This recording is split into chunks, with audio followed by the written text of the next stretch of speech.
தீபத்தின் ஒளியினில் இணைவோம், திருப்பலி செலுத்திட விரைவோம். தீபத்தின் ஒளியினில் இணைவோம், திருப்பலி செலுத்திட விரைவோம்.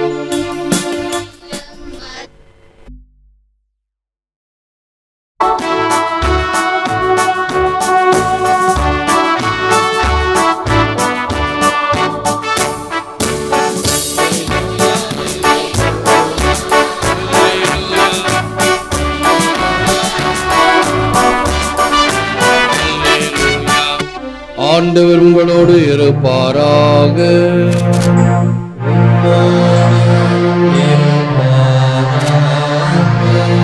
புனித மத்தேயு எழுதிய நற்செய்தியிலிருந்து வாசகம்.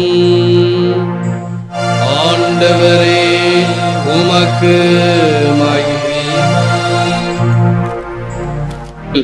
இயேசு வீட்டிற்கு வெளியே சென்று கடலோரத்தில் அமர்ந்தார். மக்கள் பெருந்திரளாய் அவரிடம் ஒன்று கூடி வந்தனர். அவர் ஓமைகள் வாயிலாக பலவற்றை குறித்து அவர்களோடு பேசினார். விதைப்பவர் ஒருவர் விதைக்கச் சென்றார். அவர் விதைக்கும் பொழுது சில விதைகள் வழியோரம் விழுந்தன. பறவைகள் வந்து அவற்றை விழுங்கிவிட்டன. வேறு சில விதைகள் மிகுதியாக மண்ணில்லா பாறை பகுதிகளில் விழுந்தன. அங்கே மண் ஆழமாக இல்லாததால் அவை விரைவில் முளைத்தன. ஆனால் கதிரவன் மேலே எழ அவை காய்ந்து வேறில்லாமையால் கருகி போயின. மற்றும் சில விதைகள் முட்செடிகள் இடையே விழுந்தன. முட்செடிகள் வளர்ந்து அவற்றை நெருக்கிவிட்டன. ஆனால் இன்னும் சில விதைகள் நல்ல நிலத்தில் விழுந்தன. அவற்றுள் சில 100 மடங்காகவும் சில 60 மடங்காகவும் சில 30 மடங்காகவும் விளைச்சலை கொடுத்தன. கேட்க செவியுள்ளோர் கேட்கட்டும் என்றார். விண்ணரசின் மறைபொருளை அறிய உங்களுக்கு கொடுத்து வைத்திருக்கிறது. உள்ளவருக்கு கொடுக்கப்படும், அவர் நிறைவாக பெறுவார். மாறாக இல்லாதவரிடமிருந்து உள்ளதும் எடுக்கப்படும். அவர்கள் கண்டும் காண்பதில்லை, கேட்டும் கேட்பதில்லை, புரிந்து கொள்வதும் இல்லை. இம்மக்களின் நெஞ்சம் கொழுத்து போய்விட்டது, காதும் மந்தமாகிவிட்டது. இவர்கள் தம் கண்களை மூடிக்கொண்டார்கள். எனவே கண்ணால் காணாமலும் காதால் கேளாமலும் உள்ளத்தால் உணராமலும் மனம் மாறாமலும் இருக்கின்றார்கள். நானும் அவர்களை குணமாக்காமல் இருக்கிறேன். நான் உறுதியாக உங்களுக்கு சொல்லுகிறேன், பல இறைவாக்கினர்களும் நேர்மையாளர்களும் நீங்கள் காண்பவற்றை காண ஆவல் கொண்டிருந்தார்கள், ஆனால் அவர்கள் காணவில்லை. நீங்கள் கேட்பவற்றை கேட்க விரும்பினார்கள், ஆனால் அவர்கள் கேட்கவில்லை. எனவே விதைப்பவர் ஓமையை பற்றி கேளுங்கள். வழியோரம் விதைக்கப்பட்ட விதைகளுக்கு ஒப்பானோர் இறையாட்சியை குறித்த இறை வார்த்தையை கேட்டும் புரிந்து கொள்ள மாட்டார்கள். அவர்கள் உள்ளத்தில் விதைக்கப்பட்ட விதைகளை தீயோன் கைப்பற்றி செல்வான். பாறை பகுதிகளில் விதைக்கப்பட்ட விதைகளுக்கு ஒப்பானோர் இறை வார்த்தையை கேட்டவுடன் அதை மகிழ்ச்சியோடு ஏற்றுக்கொள்வார்கள். ஆனால் அவர்கள் வேறற்றவர்கள். எனவே அவர்கள் சிறிது காலமே நிலைத்திருப்பார்கள். இறை வார்த்தையின் பொருட்டு வேதனையோ இன்னலோ நேர்ந்தவுடனே தடுமாற்றம் அடைவார்கள். முட்செடிகளுக்கு இடையில் விழுந்த விதைகளுக்கு ஒப்பானோர் இறை வார்த்தையை கேட்டும் உலக கவலையும் செல்வ மாயையும் அவ்வார்த்தையை நெருக்கி விடுவதால் பயன் அளிக்க மாட்டார்கள். நல்ல நிலத்தில் விதைக்கப்பட்ட விதைகளுக்கு ஒப்பானோர் இறை வார்த்தையை கேட்டு புரிந்து கொள்வார்கள். இவர்களுள் சிலர் 100 மடங்காகவும் சிலர் 60 மடங்காகவும் சிலர் 30 மடங்காகவும் பயன் அளிப்பர். இது கிறிஸ்து வழங்கும் வாழ்வு தரும் நற்செய்தி. கிறிஸ்துவே உமக்கு புகழ். Listen then if you have ears. கேட்க செவியுள்ளோர் கேட்கட்டும். அன்பார்ந்த தொலைக்காட்சி நேய விசுவாசிகளே, இப்போ நான் சில கருத்துக்கள் சொல்லும் பொழுது அவைகள் உங்களுக்கு ஆழமாக உள்ளத்தில் தங்க வேண்டும் என்று பெருமுயற்சி எடுக்கிறோம். என்னென்ன முயற்சி பாருங்கள். பலன் கொடுப்பீர், நல்ல பலன் கொடுப்பீர், பண்பட்ட நிலம் போல் பலன் கொடுப்பீர். இதுதான் இந்த கருத்து, மைய கருத்து. யான பாடல், பதிலுரை பாடல் பாடும் பொழுது ஸ்க்ரீனில் வந்தது. அப்படி போகும் பொழுது பார்த்தா உம்மனா மூஞ்சி நிறையா இருக்கும். நல்லா உணர்ந்து பாடுறவங்க பாடுற மாதிரி இருக்கும். உன்னதங்களில் கீதம் பாடுறன்னு வச்சுங்களேன். அப்போ எல்லாரும் பாடணும், தெரிஞ்ச பாட்டு தானே. அவள் உம்முன்னு இருந்தால் என்ன அர்த்தம்? நல்லா வாயை விட்டு திறந்து பாடணும் ஆண்டவருக்காக. உள்ளத்தை திறந்தால் வாய் திறக்கும், உள்ளத்தின் நிறைவால் வாய் பேசும். ஆகவே கேட்க செவியுள்ளோர் கேட்கட்டும். ஆகவே இன்றைக்கு என்ன பலன் கொடுப்பீர்? நல்ல பலன் கொடுப்பீர். நல்ல பலனை நாம் கொடுக்க வேண்டும் பல வகைகளில். வெறுமனே கேட்பது மட்டுமல்ல, இது எனக்கு என்ன வாழ்க்கைக்கு எப்படி நான் தொடர்பு படுத்த முடியும். வியாழக்கிழமை சில்ட்ரன்ஸ் மாஸ் நெல்லித்தோப்பில் வைப்பேன். பிள்ளைகள் அப்படியே ஞானத்தில் அந்த ஃபெய்த் ஃபார்மேஷனில் வந்தார்கள். இங்கே வந்தோன்னு ஆரம்பித்தேன். அதே போல் ஒன்றும் வேகலை. ஒருத்தர் ஃப்ரான்ஸ்லேருந்து வரும் பொழுது மோஷரி சாக்லேட் ஒரு பெரிய டப்பா ஒன்று வாங்கிட்டு வந்து என்கிட்ட கொடுத்தார். ஃபாதர், பிள்ளைங்களுக்கு கொடுங்க. அதை நான் பெற்றுக்கொண்டேன். நான் சிறுவனாக இருக்கும் பொழுது இப்படி அவர்களுடைய அன்பை சுவைத்தேன், பிறருடைய தாராளத்தை உணர்ந்தேன்.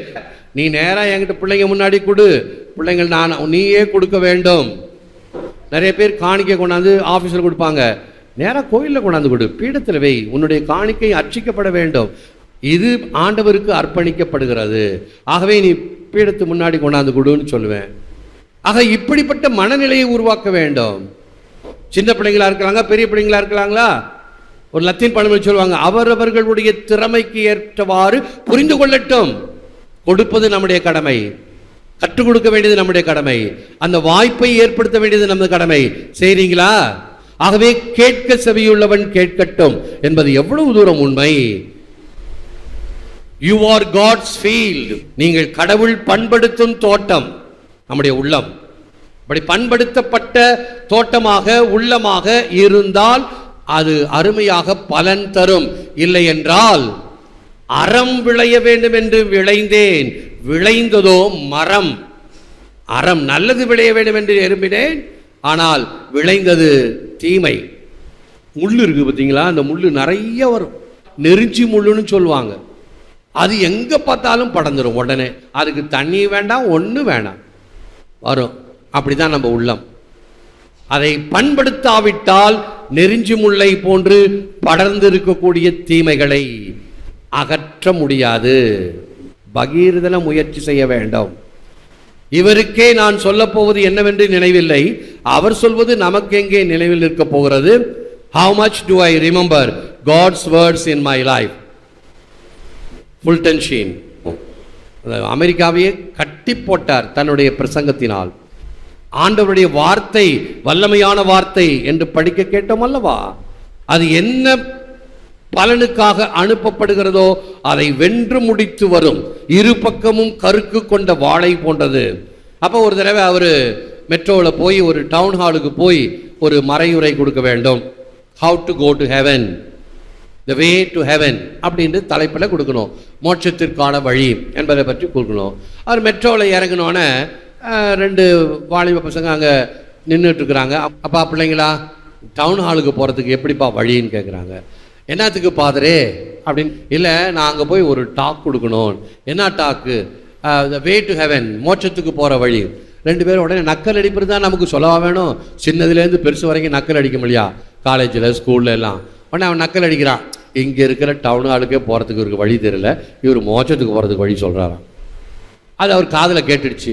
ஆமாப்பா, இங்கே இருக்கிற டவுன் ஹால் போகிறதுக்கு எனக்கு வழி தெரியாது, ஆனால் மோட்சத்துக்கு போகிறதுக்கு நிச்சயமாக நான் வழி சொல்லுவேன், வழி சொல்லுங்கப்பா. வழி கேட்டுட்டு போனார். பெரியவங்க எப்பொழுதும் கோச்சிக்க மாட்டாங்க. நீ கிண்டல் அடிச்சினா அவங்க அடிக்க பதில் அவனுக்கு சாட்டை அடி மாதிரி இருக்கும், மூஞ்சில கறி பூசற மாதிரி இருக்கும். இறை வார்த்தையை என் வாழ்வில் எந்த அளவு நினைக்கிறேன், வார்த்தைகளை கேட்கிறோம், அது எந்த அளவு நம் உள்ளத்தில் பதிகிறது. ஆகவே வீட்டில் போய் பிள்ளைங்களுக்கு கேட்கணும், இன்னைக்கு ஃபாதர் என்ன சொன்னாரு, என்ன கருத்து, முக்கியமான கருத்து. இங்கே நமக்கே ஓட்டையாக இருந்தால் அங்கே கேட்க போகிறோம். உள்ளத்தில் இருக்க வேண்டும், அப்பதான் பிள்ளைகளை கேட்க முடியும். இன்னைக்கு என்ன கற்றுக்கொண்டாய்? பிள்ளைகளும் சரி, பெற்றோரும் சரி, குடும்பத்தில் அந்த வார்த்தைகளை பகிர்ந்து கொள்ள வேண்டும். இந்த வார்த்தையின் ஒளியிலே உங்கள் வாழ்வு வளம் பெற வேண்டும். A finger of God scratched the soil and planted a seed, and Francis of Assisi took away silk cloths and put on beggars' rags to preach to the poor. A finger of God scratched the soil and planted a seed, and Mother Teresa left a convent in Albania to to minister to outcast in India. இறைவனின் ஒரு விரல் மண்ணை கீறி ஒரு விதையை நட்டது. புனித Francis அசிசியார் பட்டாடை களைந்து ஏழைகளுக்கு பரதேசி உடை அணிந்து நற்செய்தி அறிவித்தார். அப்பா கொடுத்த சொத்து எனக்கு வேணாம், பெரிய சில்க் வியாபாரி அவர், அதெல்லாம் வேணாம், எனக்கு சாதாரண ஆடை போதும். அந்த ஆடையை போட்டு கொண்டு போதித்தவர். இறைவனின் ஒரு விரல் மண்ணை கீறி ஒரு விதையை நட்டது. அன்னை தெரேசா அல்பானியாவில் ஒரு மடத்தை விட்டு வெளியேறி இந்தியாவில் புறக்கணிக்கப்பட்டவர்களுக்கு தொண்டு செய்ய வந்தார். இந்த கோசி அட்மாஸ்பியர்னு சொல்லுவாங்க.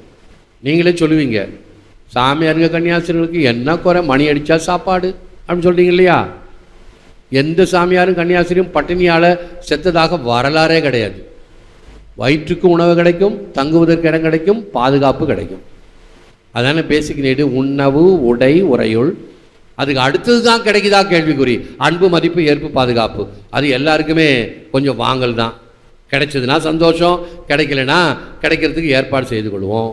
ஆகவே அதை விடுத்து இந்த அன்னை தெரேசா அந்த பாதுகாப்பான சூழ்நிலையிலிருந்து வெளிவந்து கல்கத்தாவில் எவ்வளவு கஷ்டம் தெரியுமா துவக்கத்தில். இன்னைக்கு அன்னைக்கு மிகப்பெரிய பேர் நோபல் பரிசெல்லாம் வாங்கினாங்க சார் தான். துவக்க காலத்தில் என்ன கஷ்டப்பட்டிருக்கோம். ஒன்றும் இல்லைங்க, எனக்கு வாழ்நாள் சாதனையாளர் அப்படின்னு பட்டம் கொடுத்துருக்குறாங்க. வாழ்நாள் சாதனையாளர். உன் பட்டத்துக்காக நான் ஒன்றும் செய்யலை, பட்டம் வாங்கவே போகலை நான், எனக்கு வேண்டாம் அந்த பட்டம். ஏனென்றால் நான் பட்ட கஷ்டங்கள் தெரியும் எனக்கு. எத்தனை ஏச்சு பேச்சுக்கள், எத்தனை வசைமொழிகள், அவளெல்லாம் ஏற்றுக்கொண்டேன். அதுதான் வாழ்நாள் சாதனையை தவிர இன்னைக்கு ஆஹா உலகம் பூரா என்னுடைய வார்த்தை போகிறது என்று அல்ல. என்னுடைய கடமை இருக்கிற இடத்துல செய்கிறேன்னா அது போதும், எனக்கு அது நிறைவு. ஒன்று வேணாம், இருக்கிற இடத்துல நான் செய்கிறேன். அரியாங்குப்பத்தை அரியுங்குப்பமாக மாற்றிட்டேன். இப்போ உலகம் பூரா அரியாங்குப்பம் தெரியும். ஒரு தாத்தா வந்தாருங்க ஒரு 2 வாரத்துக்கு முன்னாடி கனடாவிலேருந்து. 91 வயசு, குச்சி உண்ணிட்டு வந்தார். குடும்பத்தோடு வந்தார். லண்டன்லேருந்து 2 பேர், கனடாவிலேருந்து 2 பேர், அப்புறம் அமெரிக்காவிலேருந்து 2 பேர், ஸ்ரீலங்காவிலேருந்து 2 பேர், எல்லாம் ஒன்றா சேர்ந்து சென்னையிலேருந்து ஒரு பெரிய வேன் எடுத்துகிட்டு வந்தாங்க. வந்து சேர்ந்துட்டு எல்லாம் ஆஃபீஸில் உட்காந்தாங்க. அந்த தாத்தா, ஃபாதர் உங்ககிட்ட கொஞ்சம் தனியாக பேசணும் ஃபாதர். சரி வாங்கன்னு அடுத்த அறையில் போய் அவரை உட்கார வச்சு பேசினேன். ஃபாதர், அந்த வேளாங்கண்ணி பக்தர்கள் வந்த சமயத்தில் நீங்கள் கோபமாக பேசுனீங்களே, அது எனக்கு மனசு ரொம்ப கஷ்டமாக இருந்துச்சு ஃபாதர். இவ்வளோ கோபமாக பேசுனீங்களே, உலகம் பூரா போச்சு பார்த்தாங்களே, அது எனக்கு மனசு ஒப்பலை. உங்களுடைய கருத்து என்ன? என் கருத்தை தனியாக சொல்கிறதுக்காக தான் நான் தனியாகவும் சொன்னேன். நான் சொன்னேன், அவர் கையெடுத்து கும்பிட்டேன். நீங்கள் சொல்கிறத நான் ஏற்றுக்கொள்கிறேன், உண்மைதான்.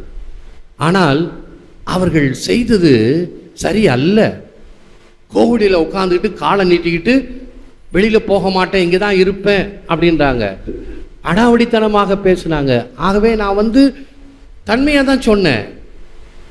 ஏச்சு வெளியே போங்க, கோயில் போட்ட போகிறாங்க, கோயிலில் இப்படி அவசங்கியாக இருக்காதீங்க, வெளியில் ஹால் இருக்குது, அங்கே ஜான் பால் மண்டபம் இருக்குது, நிழல் தரும் மரங்கள் இருக்குது, அங்கே போய் நீங்கள் ஓய்வெடுங்க அப்படின்னு சொன்னால் அந்த கால் நீட்டது ஒன்று எடுக்காமல் நாங்கள் இங்கே தான் இருப்போம், நாங்கள் வருஷம் வரோம்.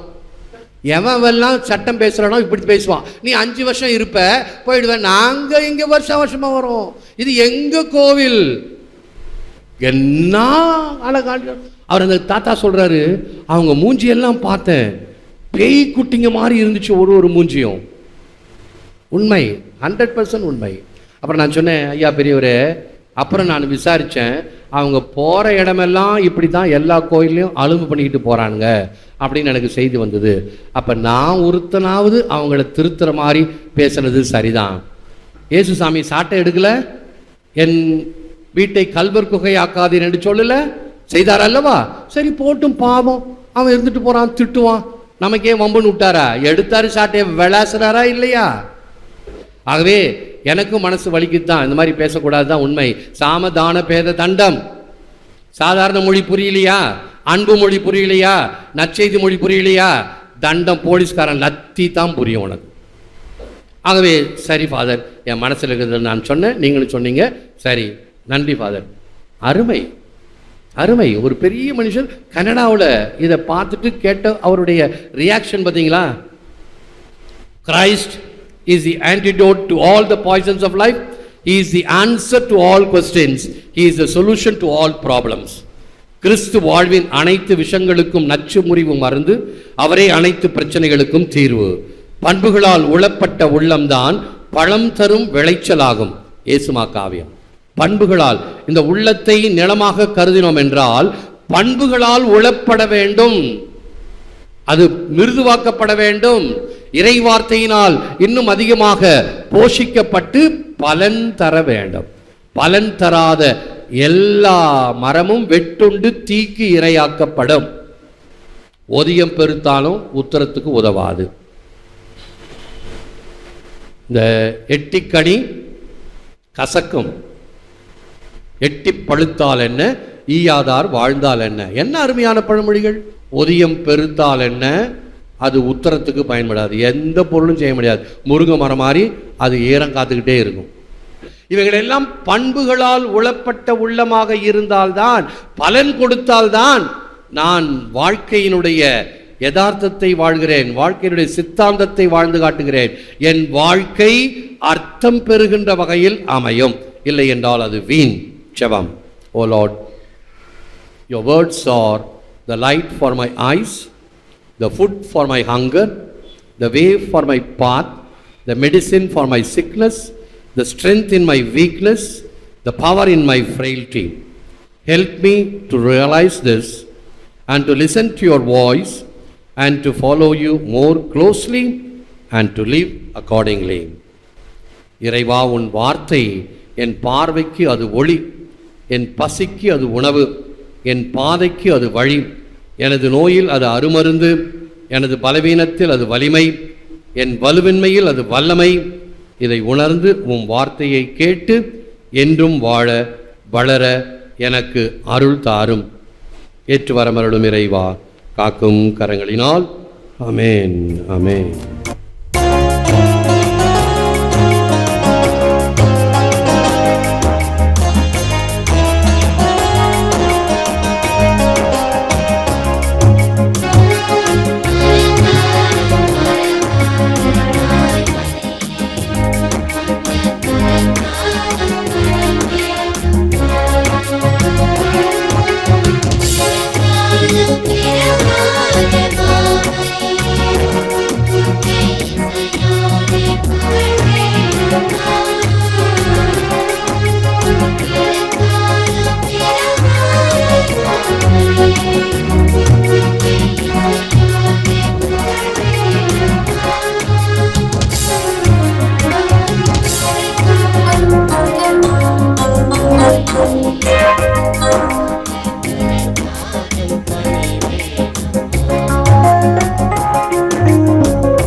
அன்பர்களே, ஒவ்வொரு வீடியோவின் கீழும் மறையுரை விளக்கங்கள் உள்ளன.